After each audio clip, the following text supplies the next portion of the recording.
Pujian dari seseorang ternyata bisa menjadi bumerang bagi kesehatan mental kita. Kok bisa sih? Yuk kita telusurin. Kenapa penyebabnya? Pada saat kita mendapat pujian, otak kita langsung mengaktifkan sistem reward mesolimbik, yaitu nukleus accumbens yang ngatur rasa bahagia dan juga pas dapat penghargaan. Hormon dopamin di otak langsung dirilis, yang mana hormon ini menghasilkan rasa senang, bahagia, dan motivasi untuk menguatkan diri kita sendiri.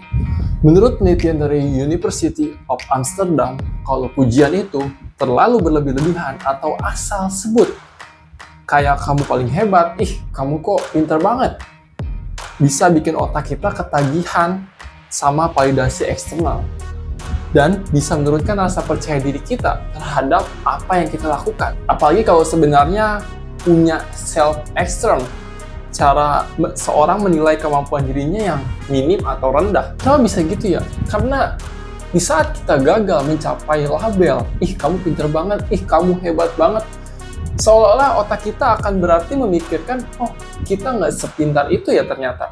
Dan pada akhirnya kita menghindari yang namanya tantangan, dan kita merasa takut gagal, dan kita nggak bisa lagi mencapai label kita hebat atau kita pintar lagi, guys. Penelitian dari Stanford University, Carol Dweck, dari riset nguji dua kelompok anak. Kelompok satu dipuji karena kemampuannya, dan kelompok kedua dipuji karena prosesnya. Pujian yang fokus pada kemampuannya, misalnya you are smart, bikin otak masuk ke fixed mindset.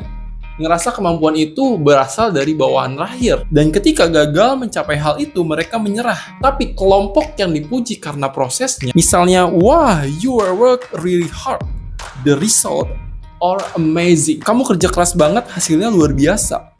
Otak respon kita menjadi growth mindset, lebih berani ambil tantangan baru dan gak takut gagal. Otak akan merespon menjadi growth mindset dan gak takut gagal kalau nanti hasilnya gak sesuai ekspektasi. Dan studi dari Harvard and Oxford tahun 2020 menyatakan kalau orang yang terbiasa dapat validasi eksternal lebih cenderung mengalami kecemasan dan butuh pengakuan terus-menerus dalam kehidupannya.